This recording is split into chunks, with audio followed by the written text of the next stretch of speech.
다들 되는데 그 유머는 팀 10집에 Aujourd'hui 그럼 들려야 총회인데 débute les 40e Grands Kagumenlam. 계획에서 총 포지션 뭐 À cette occasion, 인생이 계속 담아난다.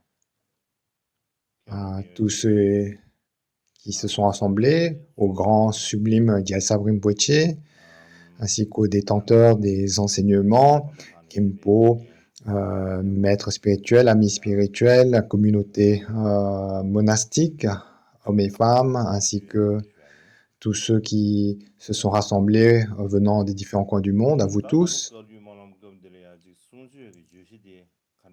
Je vous adresse mes salutations empreintes de souhaits de bon augure. Alors, le sujet des enseignements de ces Kagumolam, lorsque j'y réfléchis, je m'étais dit que d'une part, ça serait bien d'enseigner les discours sur le Dharma de Dusum Khenpa, d'une part. Pour ces Kagumolam, on a eu l'opportunité de célébrer le 832e anniversaire du Parinirvana de Dusum Khenpa dans le cadre des Premolam.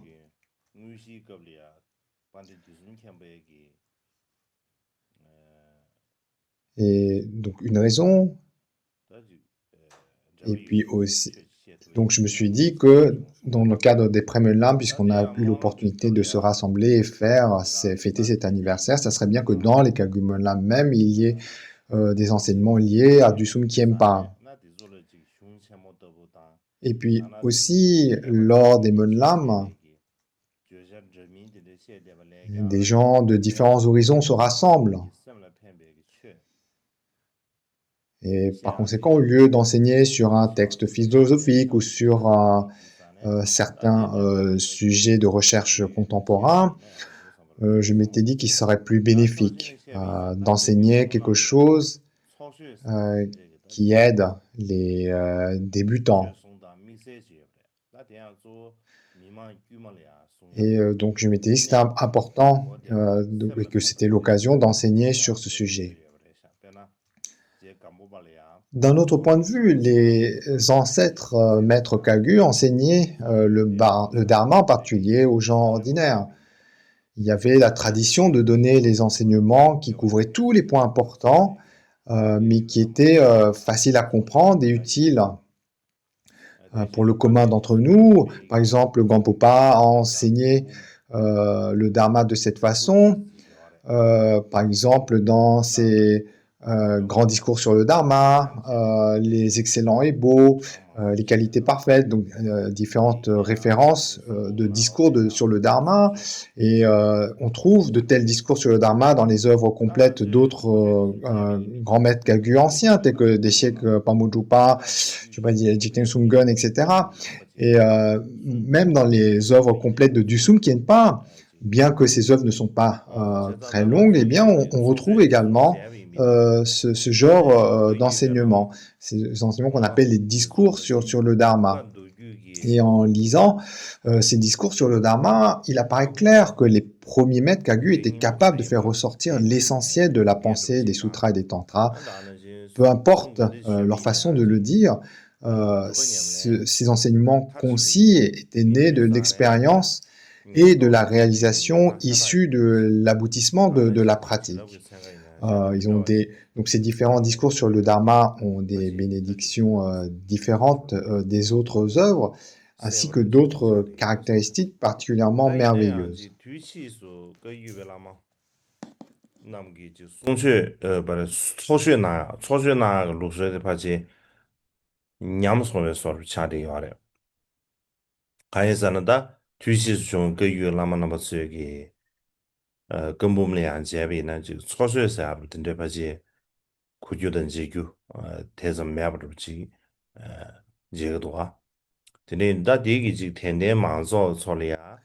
Cependant, par la suite, cette tradition des discours du Dharma s'est un peu perdue.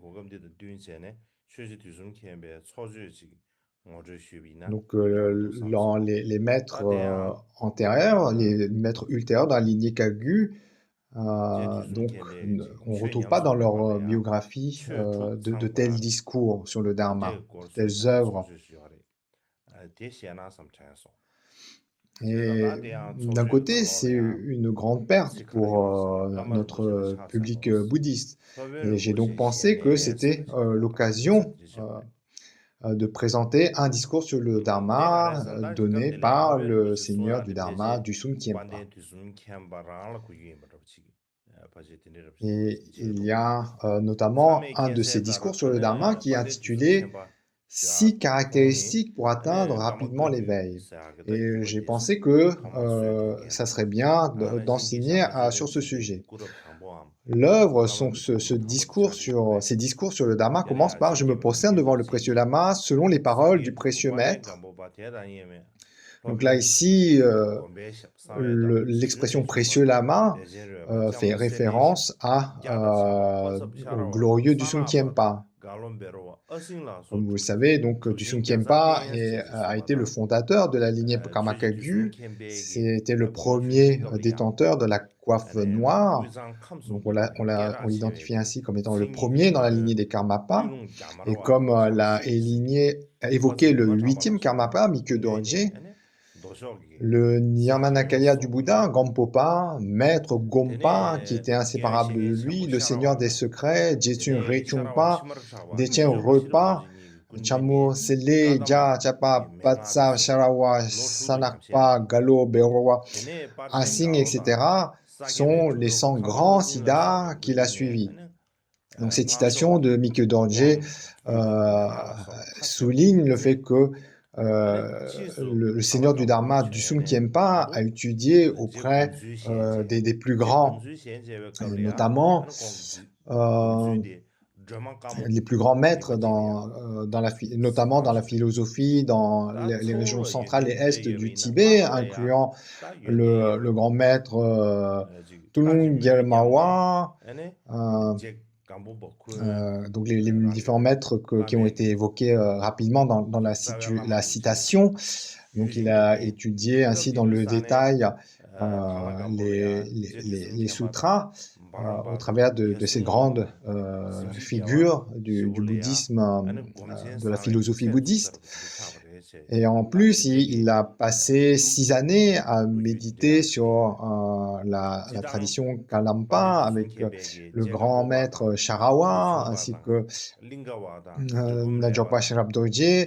Il a reçu des transmissions, des tantras et des instructions profondes dans le véhicule des mantras de Palchen Galo, de Shadyasiddha Asing, etc. Et par la suite, il a été à Darla Gampo et a rencontré Jigomsul. Et il a vu Jigomsul comme étant Tara Blanche. Et il s'est dit que si le neveu avait de telles qualités, que dire du maître?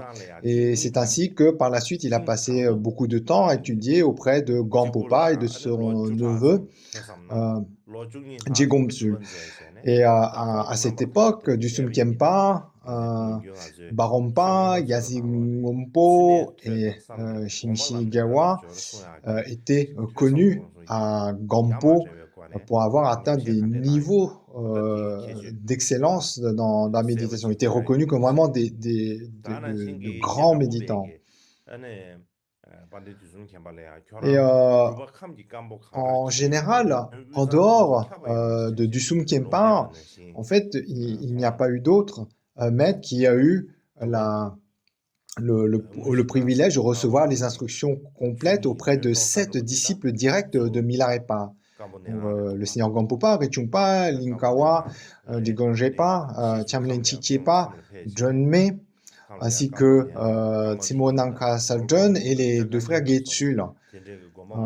Et lors de son premier voyage au Tibet central, Dusum Khenpa a passé une décennie à étudier et ensuite, donc il a été 2 fois dans le Tibet central et la deuxième fois, il a passé 12 ans à pratiquer et ça, on le retrouve dans sa biographie où il est dit avec discipline, écoute et contemplation, il s'est engagé dans la méditation. Ici, l'expression écoute, discipline, écoute et contemplation fait référence en fait au niveau d'écoute, de contemplation et de méditation qui est décrit dans le trésor de l'Abhidharma. Et aussi, Gampopa lui avait prophétisé, enfin, d'aller pratiquer dans la région de Gampo Ganja pour ainsi être dans la mesure d'accomplir le bien d'un très grand nombre d'êtres au travers des 3 régions du Tibet. Et donc par la suite, c'est ce que fit Dusum Khenpa et il a commencé par fonder dans la région du Kham les fameux monastères de Gampo Nenang, Kamal Minu, Dompadu, Kema et d'autres monastères et ainsi à permettre que les enseignements de la lignée se développent dans la région du Kham et par la suite à une échelle plus large. Et là, une autre citation de Mikyo Dorje, le rugissement du lion du Bouddha était Dusum Khenpa. Ses fils étaient Jogon Sanji Chen, Yudakpa, Tsangpa, Kodakpa, Chichirepa, les 2 Jipa, Napupa, Sangwal Gyare, Dambandishi, Sanji, Yewa Sanji Dampa, Tachitien, tous décidés incontestés, tels étaient vos disciples.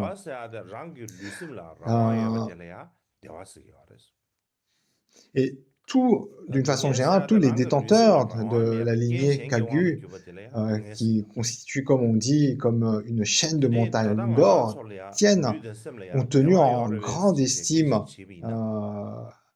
Dusum Khenpa. Il avait beaucoup de qualités. Mais le sujet principal n'est pas là. Revenons donc à l'œuvre. Donc concernant l'œuvre, ça continue en disant ceux qui souhaitent atteindre l'insurpassabilité en une seule vie et dans un seul corps doivent posséder les 6 caractéristiques. Ainsi est-il enseigné. La foi, la prajna, la compassion, rencontrer le maître, et demander des enseignements au maître et s'efforcer d'atteindre son but. Voici les 6 points. Que dit ici Dusum Khenpa dans cette citation? Il dit que pour atteindre l'insurpassable éveil, on a besoin de 6 caractéristiques qui sont comme des ressources ou des conditions. Donc tout d'abord, comme ont enseigné les grands maîtres, les grands êtres, sous le contrôle des autres, est toujours une souffrance, se contrôler soi-même est toujours un bonheur. Donc dans cette situation, on définit ce qu'on appelle le bonheur et la souffrance. Donc si on se demande qu'est-ce que le bonheur, eh bien là, le texte nous enseigne que c'est le fait d'avoir le contrôle sur son corps et son esprit, c'est ça le bonheur. Si on n'a pas de liberté sur notre corps ou notre esprit, eh bien, notamment si on est contrôlé par d'autres circonstances, eh bien c'est de la souffrance. On pourrait se dire que là, je me sens bien mentalement et physiquement. Certes, donc ces situations peuvent arriver, mais ce ne correspond qu'à un bonheur temporaire. Cela peut rapidement changer car on dépend de circonstances extérieures. Et il est clair donc que nous n'avons pas un véritable contrôle au niveau de notre corps et de notre esprit. Et tant que nous sommes dans le samsara, nous serons toujours sous le contrôle du karma, des perturbations mentales. Et si nous obtenons, même si on obtient un corps dans les mondes supérieurs, eh bien, ça ne sera que toujours un bonheur temporaire et non un bonheur authentique, un bonheur inaltérable. Et par contre, il est important pour nous de chercher à nous libérer de l'empreinte de nos actes passés, de nos perturbations mentales. C'est ainsi que nous obtiendrons un bonheur véritable. C'est pourquoi le bonheur véritable, on l'appelle la libération. Ensuite, on peut se dire, est-ce que c'est suffisant d'atteindre la libération pour nous-mêmes? Cela ne suffit pas. Pour illustrer cela, par exemple, en cette époque de fête, de Noël, les gens se réunissent pour faire la fête. Donc, imaginons que des gens se rassemblent en famille, avec des amis, etc. Ils font la fête et puis la maison prend feu.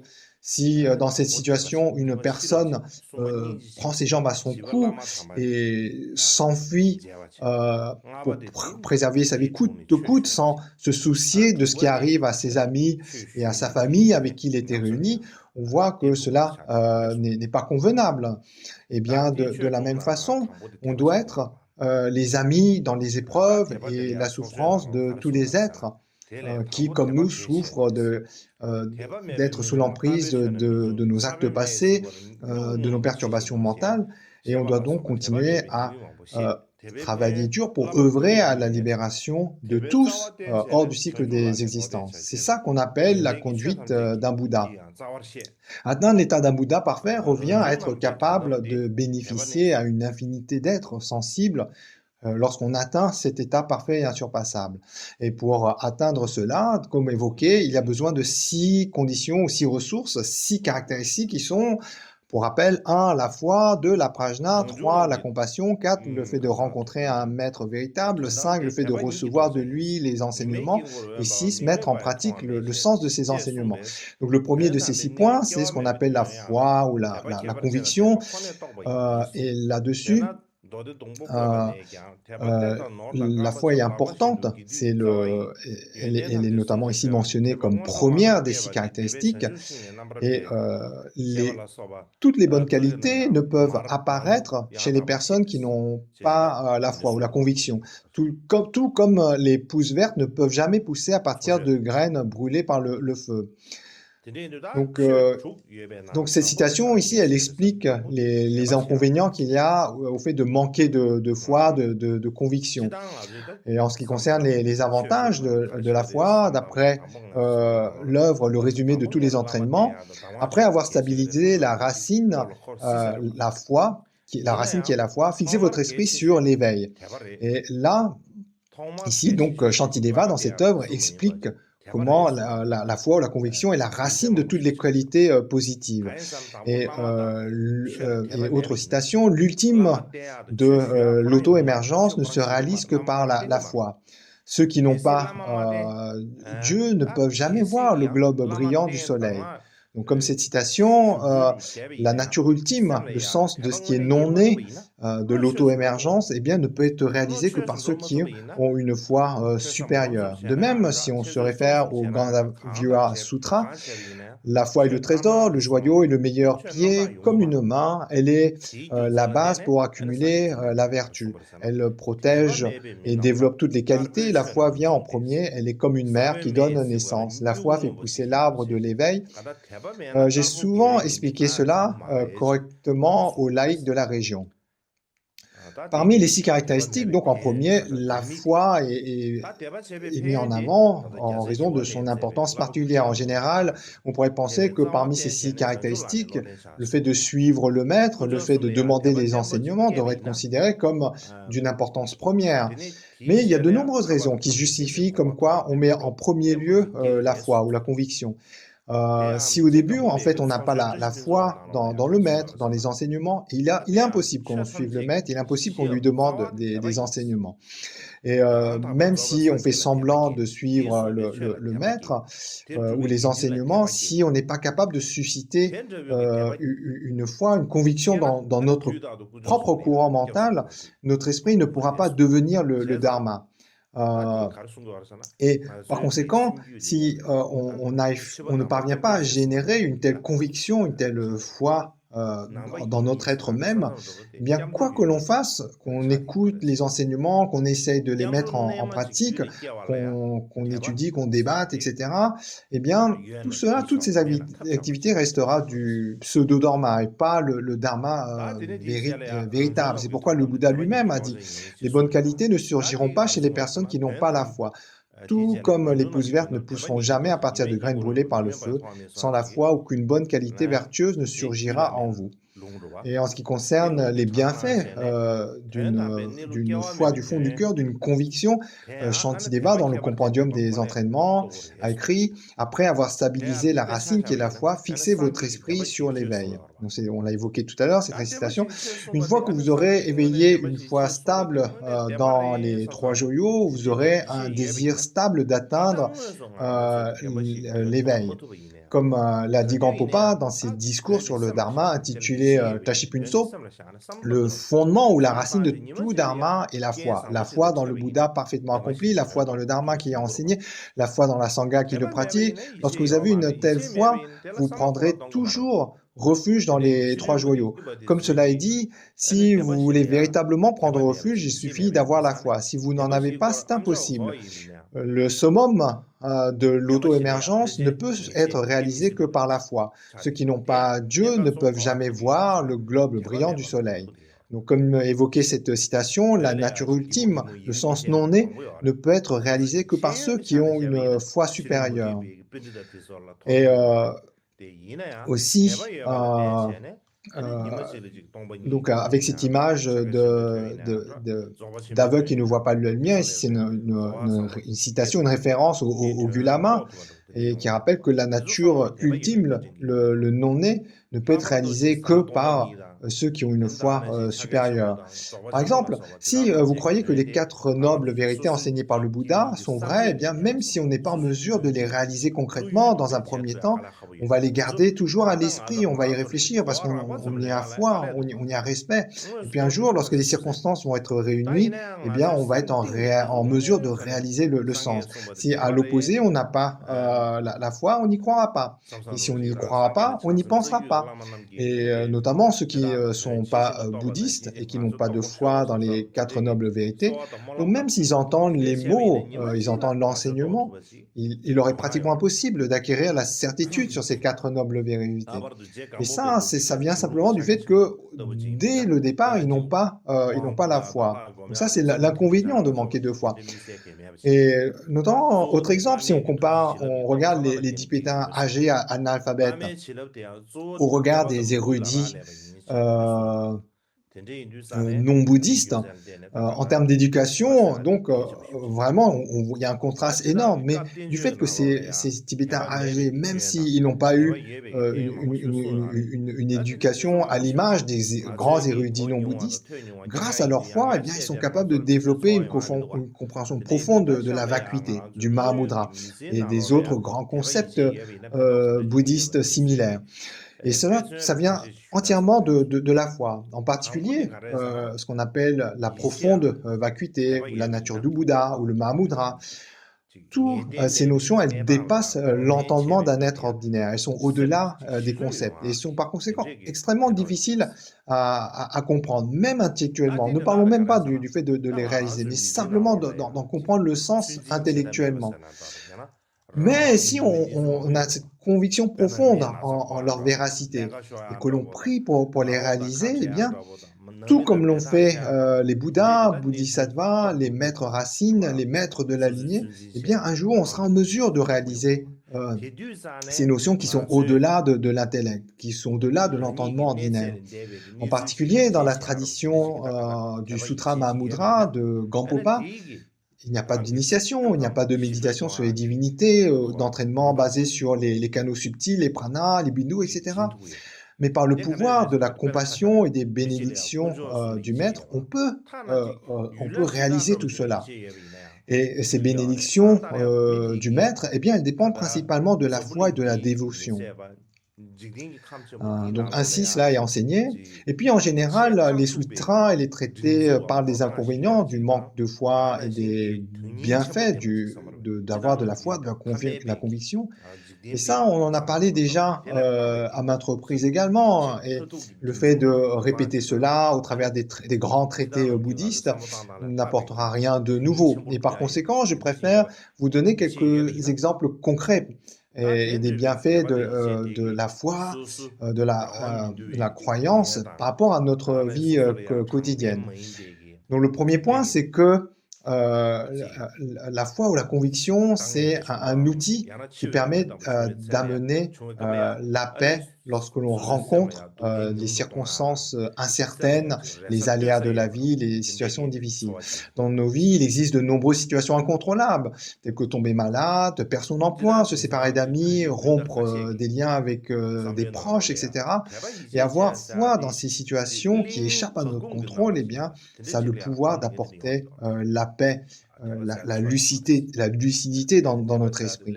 Si une personne a foi dans les trois joyaux, ou même dans les divinités, ou dans des esprits locaux, eh bien, elle en viendra à croire qu'il existe quelque chose qui est transcendant, qui est bien plus profond que cet immense univers qui nous apparaît en surface, en apparence, de façon superficielle. Et par conséquent, une telle foi, eh bien, elle peut réduire la souffrance mentale lorsque on rencontre des souffrances incontrôlables, des situations d'injustice, la souffrance ou la mort. Et ça donne également le sentiment d'avoir de l'espoir en quelque chose, d'avoir quelque chose sur lequel on peut s'appuyer et ainsi traverser tous ces aléas. De nos jours, dans l'esprit de certains frères et sœurs tibétains, la foi et la confiance, tout ça, c'est considéré un peu comme démodé. Mais sur certains aspects, oui, certes, on peut voir que ça peut avoir cet aspect, mais en revanche, on doit comprendre que lorsqu'on parle de la foi, de la conviction, les qualités que cela la donne, cette qualité à affronter les dangers, les changements. Par exemple, si une personne croit que l'or a de la valeur et que son prix va augmenter, eh bien, elle va certainement acheter l'or, elle va investir dans l'or. L'or, en réalité, c'est quoi? C'est juste un métal comme un autre. Mais si cette personne, elle a la foi que cet or va lui apporter des bienfaits, eh bien, par exemple de l'argent, etc., eh bien, elle va investir, elle va payer beaucoup d'argent pour en acquérir, elle mettra toute son énergie, ses conséquences pour pouvoir accumuler de l'argent. Et autre exemple, si un homme d'affaires a confiance dans ses projets, il a la conviction dans ses projets d'avenir et ses partenaires commerciaux, eh bien, même si l'avenir apparaît incertain, très sombre, il va investir avec des capitaux, il va se lancer dans ses affaires parce qu'il a la conviction, il a confiance dans la véracité de ses projets et de ses partenaires. Et dans ce même idée, par exemple, dans l'Antiquité, lorsque de nombreux marchands embarquaient sur des navires, ils traversaient des océans qui paraissaient infinis. Il n'existait pas de carte du monde comme aujourd'hui. Les navires étaient principalement propulsés par le vent, de sorte qu'ils ne savaient même pas où ils allaient. C'était extrêmement dangereux, et pourtant, ils ont persévéré. Ils sont partis. En bref, beaucoup de gens ont confiance dans leur profession ou dans leur aspiration. Et ça, cette foi, cette conviction, c'est ce qui leur donne le courage de s'engager dans des voies nouvelles qui n'ont jamais été explorées auparavant. C'est ce qui donne le courage d'innover, d'explorer. Ainsi, la foi et la confiance ne sont pas seulement un outil qui permet d'apporter la foi, la paix lorsqu'on est dans une situation d'incertitude, mais sous un autre angle, elles donnent également le courage, la bravoure d'affronter les dangers. Et puis, donc, ce courage, cette faculté à affronter les difficultés de la vie, à traverser les dangers de la vie, elle vient de la foi, de la conviction.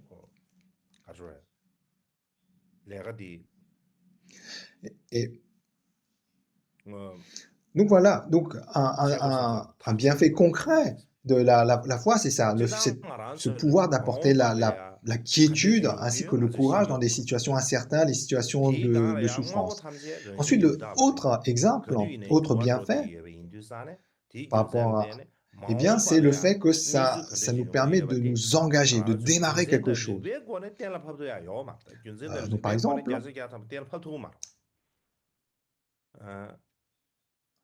donc on sait qu'on doit s'investir dans une tâche, mais on n'arrive pas à commencer. De façon générale, l'avenir nous réserve plein d'incertitudes. Tout est impermanent, tout est en constante évolution, et du coup, on ne peut pas déterminer avec certitude ce qui va se passer, simplement par la raison ou la logique. Et par conséquent, si on veut entreprendre une tâche, eh bien, puisque simplement par le raisonnement, la logique, ça n'est pas suffisant, on a besoin de quelque chose qui va nous pousser à démarrer ces tâches, quelque chose qui va nous faire démarrer, comme quelque chose qui va nous faire démarrer. comme un bouton de démarrage, un bouton on, quelque chose qui va démarrer les choses. Et ça, ce bouton de démarrage, c'est la foi et la conviction. Par exemple, si une personne souhaite trouver un ami, un partenaire de vie, un ami ou une amie, le plus important, c'est d'abord de développer une relation de confiance. C'est vraiment le point de départ. Donc, s'il y a cette relation de confiance avec cette autre personne, par exemple,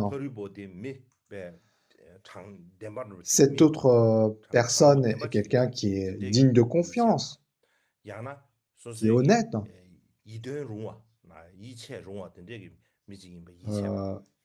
Donc il y a un tempérament qui est compatible avec le nôtre. Donc s'il y a cette confiance qui vient, eh bien, on peut se dire, en bref, même lorsque l'on noue une relation avec quelqu'un, le point de départ, le plus important, c'est d'avoir cette confiance en cette personne. Si cette confiance est là, le désir de nouer la relation va venir naturellement. À l'opposé, s'il n'y a pas cette confiance, ça va être très difficile par la suite. Autre exemple, de nos jours, les gens font beaucoup d'études dès leur enfance. On fait de longues études, notamment de nos jours, des études supérieures. Et la raison pour laquelle, en fait, on fait tout ça, c'est qu'il y a l'espoir qu'un engagement à long terme dans les études permet d'avoir une vie agréable par la suite. Ainsi, les gens passent beaucoup de temps à étudier parce qu'ils ont l'espoir ou la conviction que par cela, ils vont pouvoir avoir un avenir radieux. Par conséquent, la foi et la conviction, c'est comme le bouton qui va déclencher tout projet ou toute œuvre dans laquelle on veut s'engager. Donc c'est vraiment la foi et la conviction qui va permettre de nous mobiliser, de nous bouger. C'est ça qui va nous donner la capacité à pouvoir s'engager et ne pas être hésitant et simplement avoir des projets. Donc c'est là. Donc par cet aspect-là, on voit l'importance donc d'avoir cette qualité, cette caractéristique de foi et de conviction. Troisième, c'est le fait que ça permet de trouver un sens dans la souffrance. Ça, c'est un troisième bienfait. Par exemple, lorsque des souffrances et de grandes difficultés nous arrivent, qu'on ne peut rien y faire, comme par exemple une maladie grave, le fait d'avoir perdu une grande fortune, etc. Donc des situations ce qu'on appelle les accidents de la vie. Si on réfléchit de manière rationnelle ou logique, des pensées telles que « pourquoi ça m'arrive ? Pourquoi qu'à moi ?» Donc ce genre de pensée, en dehors de nous accabler plus, ne nous est pas utile. Elle ne permet pas de transformer, de changer la situation. Mais en revanche, si on a la foi, la conviction, on peut reconnaître que ces souffrances immuables ont une signification particulière. Donc on peut se dire, c'est une opportunité pour moi de m'améliorer, c'est un entraînement spécial. Et donc si on a la foi, la conviction, même si dans l'instant on n'est pas capable de changer cette grande souffrance, cet accident de la vie qui nous arrive, eh bien elle va nous donner la confiance, la foi que on peut changer les choses. Elle va gérer l'espoir au lieu d'un état d'effondrement mental, d'une dépression. Par exemple, beaucoup d'entre nous, dans les Tibétains de la génération âgée, lorsqu'ils font l'expérience de la souffrance, donc ils voient cela comme étant comme un obstacle à la pratique du dharma ou comme une épreuve. Et donc ils vont immédiatement chercher des moyens à supprimer ou à transformer cet obstacle.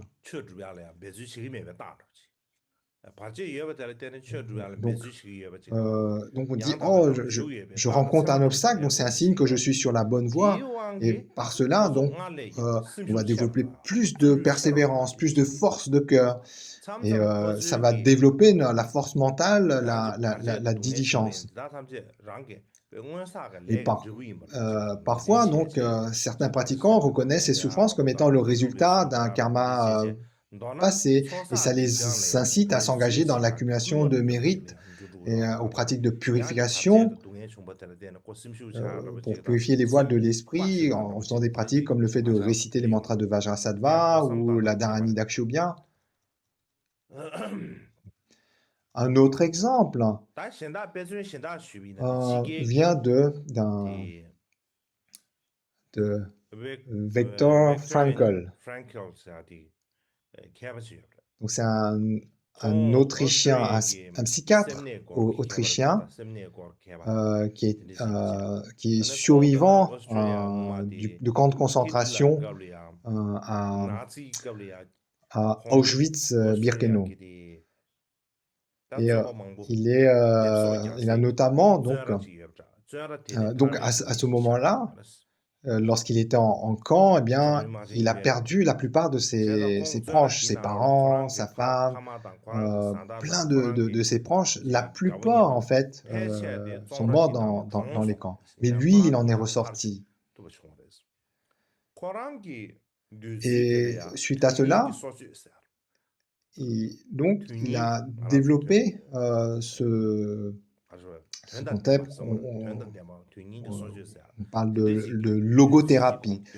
Sa signification, elle est expliquée principalement dans son œuvre, je ne sais pas le titre en français, mais ça a le sens de l'humain en quête de sens. Le titre a à peu près cette traduction-là.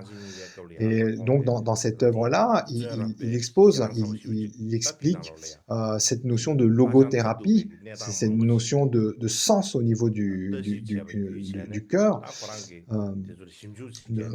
de foi, de conviction, et notamment en examinant les conditions extrêmes qu'il y avait dans les camps de concentration, une condition qu'il a lui-même subie.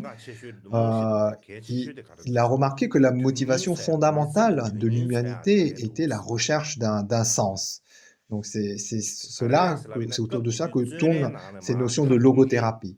Il a notamment mentionné que ceux qui ont survécu au camp, ce n'est pas les gens qui étaient les plus forts physiquement. Ça venait d'une force de l'esprit. Les personnes qui ont réussi à survivre n'étaient pas caractérisées par leur force physique, mais par leur force de cœur, une forme de conviction de cette logothérapie. Donc, pour citer, il dit « Les prisonniers qui ont survécu au camp avaient pour particularité d'avoir su conserver leur force intérieure en donnant un but, un sens à leur vie. » Donc, selon lui, une personne qui sait donner un sens particulier à sa vie, un sens auquel donc, il va avoir une conviction, une foi profonde. Donc ce sens dont il parle, ça provient généralement donc d'une foi spirituelle, de croyance ou d'un engagement mental. Eh bien, cette qualité de foi, de confiance, elle permet de surmonter toutes les souffrances et donc de chercher tous les outils permettant de répondre à la question comment vivre, comment survivre, comment surmonter cela. Et le sentiment d'avoir un sens à sa vie donne une force qui est unique pour survivre. Donc il y a de nombreuses citations célèbres, mais en résumé, le sens est là. Si quelqu'un sait donner un sens à sa vie, donne une force de cœur basée sur ce sens de son existence, elle va être capable de surmonter les difficultés, les souffrances les plus extrêmes. Donc s'il y a cette foi, cette conviction, c'est vraiment, donc on va dire, pour lui, la force ultime. Il n'y a rien qui permet d'avoir une telle force. Rien n'est égal à cette conviction, cette foi pour surmonter toutes les difficultés de la vie, les souffrances, les aléas, les accidents de la vie, etc.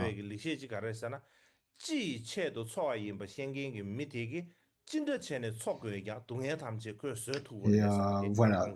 Donc il y a une citation où il dit non, que ceux qui savent donner un sens à leur vie, qui savent, donc la citation, qui savent pourquoi, donc qui ont un sens en vie, eh bien ils vont trouver le comment survivre. En sachant pourquoi je vis, ils vont savoir pourquoi, comment je vais préserver cette vie.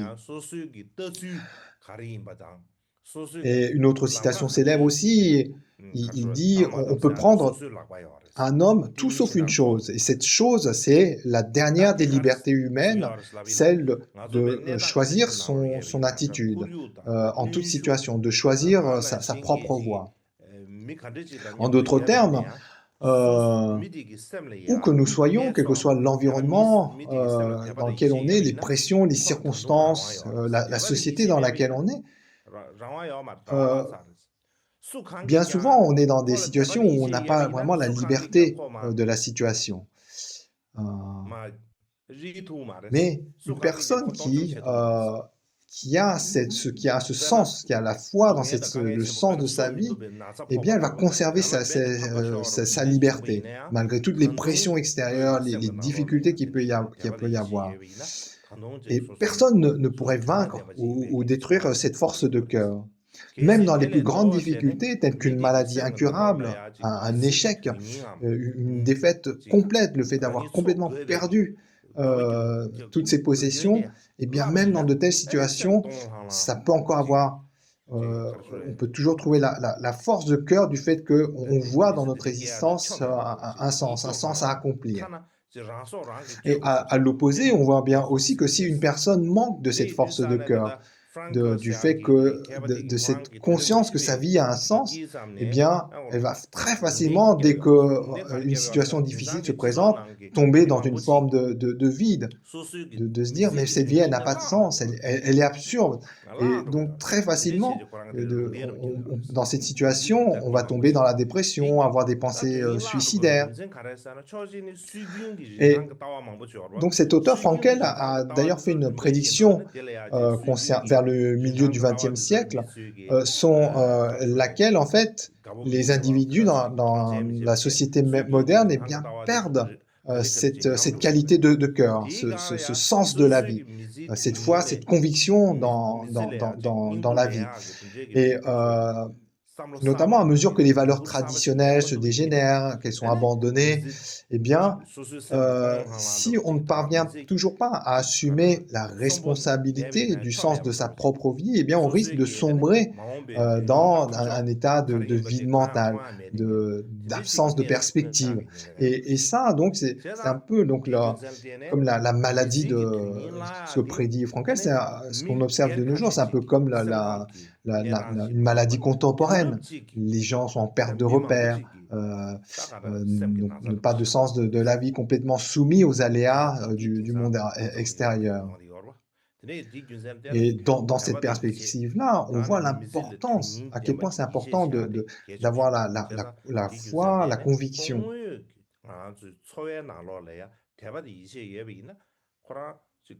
Donc il y a vraiment des bienfaits, des bénéfices extrêmes du fait d'avoir la foi, la conviction. Ça va au-delà du simple cadre d'avoir la croyance dans une religion ou une philosophie. Voilà, c'est tout pour aujourd'hui.